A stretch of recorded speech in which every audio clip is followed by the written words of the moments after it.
સ્વાગત છે તમારું એઆઈબી 2026 એક્ઝામ પેપર સોલ્યુશનના ભાગ 9માં। મિત્રો આજે આપણે ચર્ચા કરવાની છે પ્રશ્ન નંબર 81 થી પ્રશ્ન નંબર 9। અત્યાર સુધીના 8 ભાગ છે આપણા પ્રસારિત થઈ ચૂક્યા છે। તો આજની આપણી સફરને આપણે કોઈપણ જાતનો સમય બગાડ્યા વગર આગળ વધારીશું। તો ચાલો શરૂ કરીએ। પ્રશ્ન નંબર 81 7 જૂન 2026ના રોજ એઆઈબીની જે એક્ઝામ લેવાની એમાં જે 81મો પ્રશ્ન પૂછાણો હતો એ આપણે જોઈએ તો નિર્દેશો નીચેના પ્રશ્નોમાં બે નિવેદનો સામેલ છે। એક વિધાન એ અને અન્યને કારણ આર તરીકે લેબલ આપવામાં આવ્યું છે। તમે આ બંને નિવેદનોનું ધ્યાનપૂર્વક નિરીક્ષણ કરશો અને નિર્ણય લો કે વિધાન એ અને કારણ આર અલગ અલગ રીતે સાચા છે કે કેમ। જો આમ હોય તો શું કારણ આર વિધાન એની સાચી સમજૂતી છે।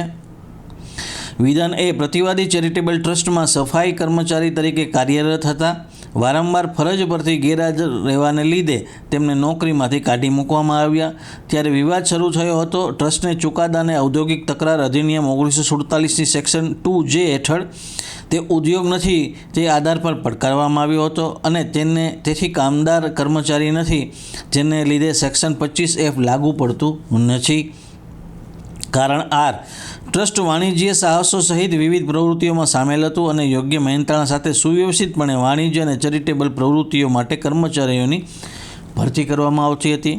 ઔદ્યોગિક તકરાર અધિનિયમ 1947 હેઠળ ઉપરના વિધાન અને કારણના સંદર્ભમાં નીચેમાંથી કયો વિકલ્પ સાચો છે।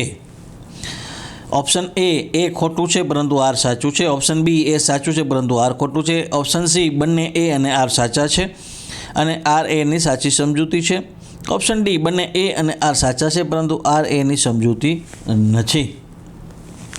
મિત્રો આનો સાચો જવાબ છે option C. Industrial dispute act 1947 charitable trust હંમેશા ઉદ્યોગની વ્યાખ્યાથી બહાર નથી હોતા। બેંગ્લોર વોટર સપ્લાયના કેસના સિદ્ધાંત મુજબ જો કોઈ ટ્રસ્ટ વાણિજ્ય સાહસો એટલે કે કોમર્શિયલ વેન્ચર્સ અને આયોજિત રીતે પ્રવૃત્તિ કરતું હોય તો તે સેક્શન 2J હેઠળ ઉદ્યોગ ગણાય છે।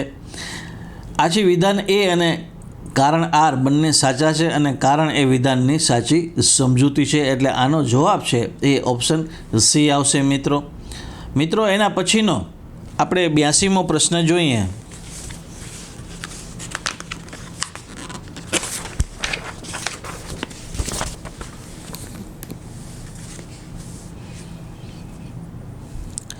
એંસી વર્ષીય વય ધરાવતા એ શરત સાથે જમીનના એક ટુકડાને ટ્રસ્ટને ટ્રાન્સફર કરતી રજિસ્ટર્ડ ડીડ કરે છે કે સંપત્તિ ગામ એક્સના રહેવાસીઓ માટે હંમેશા જાહેર પુસ્તકાલય અને વાંચન ખંડ જાળવવા માટે ઉપયોગમાં લેવામાં આવશે। જો કોઈ પણ સમય સંપત્તિનો આ ઉદ્દેશ ઉપયોગ બંધ થાય છે તો તે મારા વારસદારને પરત કરવામાં આવશે। આ ઉપરાંત સંપત્તિમાંથી આવક પુસ્તકાલયના વિસ્તરણ માટે ઉપયોગમાં લીધા પહેલાં 50 વર્ષ સુધી એકત્રિત થશે। નીચેમાંથી કયું નિવેદન કાયદામાં સૌથી સચોટ છે। ઓપ્શન એ ટ્રાન્સફર માન્ય છે કારણ કે તે જાહેર લાભ માટે અપવાદની અંદર આવે છે, પરંતુ સંચયની ક્લોઝ કાયદેસરની મર્યાદાઓથી વધુ હદ સુધી રદબાતલ થાય છે। ઓપ્શન બી ટ્રાન્સફર સમગ્રપણે માન્ય છે, જેમાં સરપંચની ક્લોઝ સામેલ છે કારણ કે જાહેર ઉદ્દેશો માટે ટ્રાન્સફર શાશ્વતતા સંબંધિત તમામ નિયંત્રણમાંથી સંપૂર્ણપણે મુક્ત છે। ઓપ્શન સી ટ્રાન્સફર રદબાતલ થાય છે કારણ કે તે શાશ્વત વિરુદ્ધ નિયમો અને સંચય શરતનું મંજૂર કરેલી મર્યાદાઓથી વધુ ઉલ્લંઘન કરે છે। ઓપ્શન ડી સમગ્ર ટ્રાન્સફર રદબાતલ થાય છે કારણ કે રિવિઝનરી ક્લોઝ અનિશ્ચિતતા સર્જે છે અને જાહેર નીતિનું ઉલ્લંઘન કરે છે। મિત્રો આનો જે સાચો જવાબ છે એ ઓપ્શન એ છે। ટ્રાન્સફર માન્ય છે કારણ કે તે જાહેર લાભ માટે અપવાદની અંદર આવે છે, પરંતુ સંચયની ક્લોઝ છે એ કાયદેસર મર્યાદાઓથી વધુ હદ સુધી રદબાતલ થાય છે। મિત્રો ટ્રાન્સફર ઓફ પ્રોપર્ટી એક્ટ 1882 જેમાં સેક્શન 18 અને 14 એ પબ્લિક લાઇબ્રેરી કે જાહેર જનતાના લાભ માટે કરાયેલું ટ્રાન્સફર શાશ્વતતા વિરુદ્ધ નિયમ એટલે કે રૂલ અગેન્સ્ટ પરચ્યુટીમાંથી મુક્તિ મેળવે છે। બીજું સેક્શન 18 મુજબ પણ આવક એકત્રિત કરવાની ક્લોઝ છે। જો નિર્ધારિત વૈધાનિક મર્યાદા જેમ કે 18 વર્ષથી વધુ સમયની હોય તો તે વધારાના સમય પૂરતી રદબાતલ એટલે કે વોઇડ ઠરે છે। આથી એ છે એ એનો સચોટ જવાબ છે। મિત્રો એના પછીનો 83મો આપણે પ્રશ્ન જોઈએ। મોટર વાહન અધિનિયમ 1988 હેઠળ તમામ નવા વાહનો માટે હાઈ સિક્યુરિટી રજિસ્ટ્રેશન પ્લેટ HSRPનું ફરજિયાત પ્રીફિટમેન્ટ કયા વર્ષથી લાગુ થયું છે? Option A 2024, option B 2019, option C 2023, option D 2018.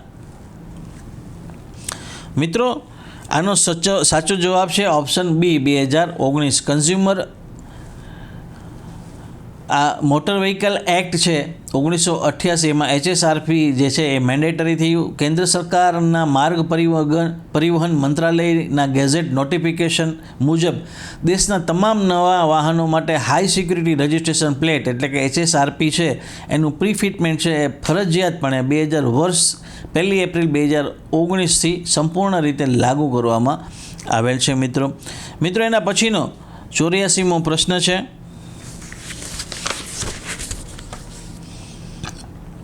ગ્રાહક સુરક્ષા અધિનિયમ 2019 અનુસાર એકતરફી કરાર શું છે? અયોગ્ય વેપાર પદ્ધતિઓ, ઓપ્શન એ, ઓપ્શન બી એકપક્ષીય કરારો, ઓપ્શન સી ગેરવ્યાજબી, ઓપ્શન ડી અર્ધ કરારો. મિત્રો અહીંયા ઘણી વિદ્યાર્થીઓ ભૂલ ખાઈ જાય છે. આનો જે સાચો જવાબ છે ઓપ્શન સી ગેરવ્યાજબી આવશે. મિત્રો એના પછીનો 85મો આપણે પ્રશ્ન જોઈએ. એ કયો સીમાચિહ્ન કેસ છે જે ભારતના બંધારણ આર્ટિકલ 23ના અવકાશને વિસ્તૃત કરે છે? ઓપ્શન એ PUDR વિરુદ્ધ ભારતીય સંઘ 1982 3 SCC 235, option B MC Mehta વિરુદ્ધ તામિલનાડુ રાજ્ય 1996 6 SCC 756, option C Glaxo laboratories વિરુદ્ધ presiding officer labour court Meerut 1984 1 SCC 1, option D Vishaka વિરુદ્ધ રાજસ્થાન રાજ્ય 1997 6 SCC 241. મિત્રો આનો જે સાચો જવાબ છે એ છે ઓપ્શન એ PUDR વિરુદ્ધ ભારતીય સંઘ 1982 3 SCC 235. કોન્સ્ટિટ્યુશન ઓફ ઇન્ડિયાની જે આર્ટિકલ 23 છે માનવ તસ્કરી અને વેઠ પ્રથા એ વિરુદ્ધ મૂળભૂત અધિકાર આર્ટિકલ 23માં છે. સુપ્રસિદ્ધ case PUDR versus union of ઇન્ડિયામાં સુપ્રીમ કોર્ટ આર્ટિકલ 23નો વ્યાપ વધારીને કહ્યું હતું કે નિયત લઘુત્તમ વેતન કરતાં ઓછું વેતન આપવું એ પણ ફોર્સ્ડ લેબર ગણાય છે. મિત્રો એના પછીનો 86મો પ્રશ્ન છે. સિવિલ પ્રક્રિયા સંહિતા 1908ની સ્કીમ હેઠળ જ્યાં કાર્યવાહીઓ સમકક્ષ સિવિલ અદાલત સમક્ષ પડતર છે અને કેસ રાજ્યમાં એક જિલ્લામાંથી અન્ય જિલ્લામાં ટ્રાન્સફર કરવાની અરજી કરવામાં આવે છે, આવા ટ્રાન્સફર આદેશ નીચે આપેલ દ્વારા આપવામાં આવી શકશે. ઓપ્શન એ માત્ર પક્ષો વચ્ચે સંમતિ થવા પર, ઓપ્શન બી હાઈકોર્ટ દ્વારા, ઓપ્શન બી માત્ર સુનાવણી સમાપન પછી, ઓપ્શન ડી મુકદ્દમો પડતર હોય માત્ર એવી અદાલત દ્વારા.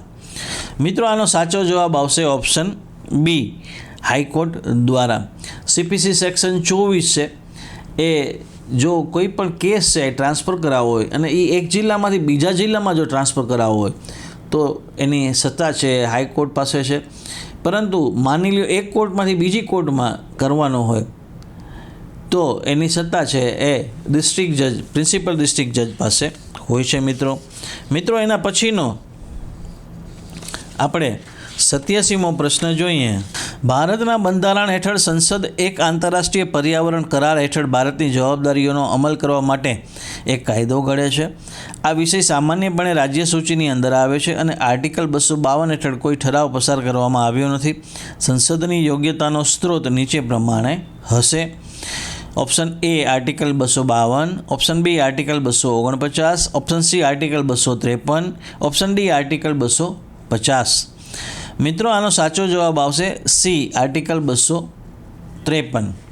કોન્સ્ટિટ્યુશન ઓફ ઇન્ડિયા આર્ટિકલ 253 જ્યારે આંતરરાષ્ટ્રીય પર્યાવરણ કરારો કે નિર્ણયોનો અમલ કરવા માટે સંસદ કાયદો બનાવે, ભલે તે વિષય રાજ્ય યાદીનો હોય, ત્યારે સંસદ પાસે કાયદો ઘડવાની આ સત્તા સીધી આર્ટિકલ 253માંથી આવે છે. મિત્રો એના પછીનો 88મો આપણે પ્રશ્ન જોઈએ. નિર્દેશો નીચેના પક્ષમાં બે નિવેદનો સામેલ છે. એકને વિધાન એ અને અન્યને કારણ આર તરીકે લેબલ આપવામાં આવ્યું છે. તમે આ બંને નિવેદનો ધ્યાનપૂર્વક નિરીક્ષણ કરશો અને નિર્ણય લો કે એ અને કારણ આર અલગ અલગ રીતે સાચા છે કે કેમ, અને જો આમ હોય તો શું કારણ આર વિધાન એની સાચી સમજૂતી છે. વિધાન એ, ભારતનું બંધારણ વિધાનમંડળ, કારોબારી અને ન્યાયતંત્રમાં સત્તાઓના કઠોર વિભાજન અપનાવતું નથી. કારણ આર, બંધારણીય માળખું નિયંત્રણ અને સંતુલનની પ્રણાલી સામેલ કરે છે જે રાજ્યના ઘટકો વચ્ચે મર્યાદિત કાર્યાત્મક ઓવરલેપની મંજૂરી આપે છે. ભારતના બંધારણ સંદર્ભમાં નીચેમાંથી કયું નિવેદન સાચું છે?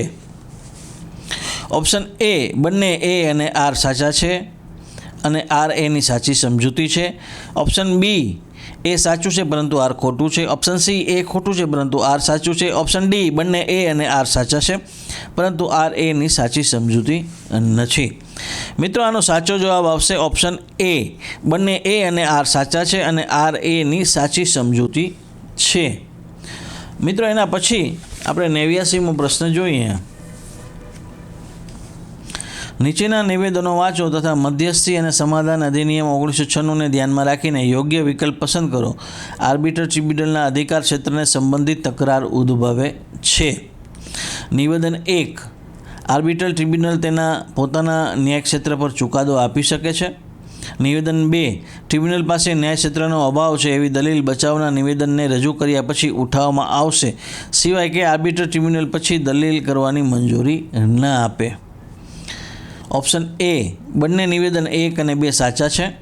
ઓપ્શન બી, માત્ર નિવેદન 1 સાચું છે. ઓપ્શન સી, નિવેદનો 1 કે નિવેદન 2 સાચા નથી. ઓપ્શન ડી, માત્ર નિવેદન 2 સાચું છે. મિત્રો, આ જે 89મો પ્રશ્ન છે એનો સાચો જવાબ આવશે ઓપ્શન એ, બંને નિવેદનો 1 અને 2 સાચા છે. આર્બિટ્રેશન એન્ડ કન્સિલિએશન એક્ટ 1996 આ કાયદાની સેક્શન 16 સિદ્ધાંત આપે છે તે મુજબ ટ્રિબ્યુનલ પોતાના હકુમત ક્ષેત્ર પર પોતે જ ચુકાદો આપી શકે છે. એટલે કે સ્ટેટમેન્ટ સાચું છે અને હકુમત ન હોવાનો બચાવ ડિફેન્સ સ્ટેટમેન્ટ રજૂ કરતી વખતે જ લેવો પડે. સ્ટેટમેન્ટ બીજું પણ સાચું છે. આથી બંને નિવેદનો સાચા છે. ત્યાર પછીનો પ્રશ્ન 90મો લઈએ આપણે. ભારતીય ન્યાય સંહિતા BNS 2023 જોગવાઈ હેઠળ માનહાનિના ગુના માટે અદાલતમાં ઉપલબ્ધ સજાઓની પ્રવર્તમાન શ્રેણી કઈ છે? ઓપ્શન એ, માત્ર એક દંડ. ઓપ્શન બી, સાદી કેદ અથવા દંડ અથવા બંને અથવા સમુદાય સેવા. ઓપ્શન સી, 5 વર્ષ માટે સખત કેદ. ઓપ્શન ડી, માત્ર ખુલ્લી અદાલતમાં માફી માગવી. મિત્રો, આનો સાચો જવાબ છે ઓપ્શન બી, સાદી કેદ અથવા દંડ અથવા બંને અથવા સમુદાય સેવા. ભારતીય ન્યાય સંહિતા BNS 2023 જે સેક્શન 356 છે બદનક્ષીની, એના ગુના માટે BNS કાયદામાં સજાની શ્રેણી છે એ બદલાઈ ગઈ છે. હવે કોર્ટ ગુનેગારને સાદી કેદ અથવા દંડ અથવા બંને અથવા તો સમુદાય સેવા એટલે કે કોમ્યુનિટી સર્વિસની સજા પણ ફટકારી શકે છે. ભારતીય દંડ સંહિતામાં પહેલીવાર આ કોમ્યુનિટી સર્વિસનો ખ્યાલ ઉમેરાયો છે. તો મિત્રો, અહીંયા આપણે આ 9મા ભાગની ચર્ચા પૂર્ણ કરી છે. આજે આપણે 81થી લઈને 90 સુધીના પ્રશ્નોની ચર્ચા કરી. હવે મોસ્ટ પ્રોબેબલી 90% પ્રશ્નોના સાચા જવાબ તમારી સામે આવી ચૂક્યા છે અને તમને ખ્યાલ આવી ગયો છે કે તમારા કેટલા જવાબો સાચા છે. મિત્રો, આવતીકાલે 9:30ના ટકોરે ફરી આપણે પાછા ભેગા થશું ભાગ 10 અને અંતિમ ભાગ સાથે. અને વિશેષમાં કે જે મિત્રોને બંધારણ જાણવામાં ખૂબ જ રસ છે, બંધારણની શરૂઆતથી લઈ અને અત્યાર સુધીમાં જે કંઈ પણ બંધારણમાં ફેરફારો થયા છે અને બંધારણને લગતી માહિતી અને ઇન્ફોર્મેશન ગેઇન કરવાનો જેને ખૂબ જ શોખ છે અને પરીક્ષાલક્ષી પ્રશ્નો પણ જાણવા અને કેવી રીતના એના જવાબો એમાં આપવા, બંધારણને લગતા કયા પ્રશ્નો પૂછાઈ શકે છે, કઈ બાબતો યાદ રાખવી અને બંધારણને લગતા લેન્ડમાર્ક જજમેન્ટ, જો તમે આ બધું જાણવા માગતા હો તો મારી યુટ્યુબ ચેનલ કાયદાની વાતો ઉપર આપણે એક સિરીઝ ચાલુ કરી છે જેનું નામ છે બંધારણ 3 મિનિટમાં. આના વિડીયો આપણે યુટ્યુબ ચેનલ કાયદાની વાતો ઉપર, મારી ફેસબુક પ્રોફાઇલ ઉપર અને ઇન્સ્ટાગ્રામ ઉપર પણ આપણે પ્રસારિત કરીએ છીએ. આ જે છે વીકમાં 3 વિડીયો આના આવે છે, દર સોમવારે, ગુરુવારે અને શનિવારે રાતના 9:30 વાગે. તો આનું પ્લેલિસ્ટ છે, તમે જરૂર સેવ કરી લેજો મિત્રો. આવતીકાલે 9:30ના ટકોરે ફરી પાછા ભેગા થશું. ત્યાં સુધી મને રજા આપશો. પોતાનું ખૂબ જ ધ્યાન રાખજો. Take care. જય હિન્દ. કાયદાની વાતો સાથે જોડાયેલા રહો અને કાયદાના જાણકાર બનો. ધન્યવાદ. આવી જ રસપ્રદ અને ઉપયોગી માહિતી માટે કાયદાની વાતો સાથે જોડાયેલા રહો.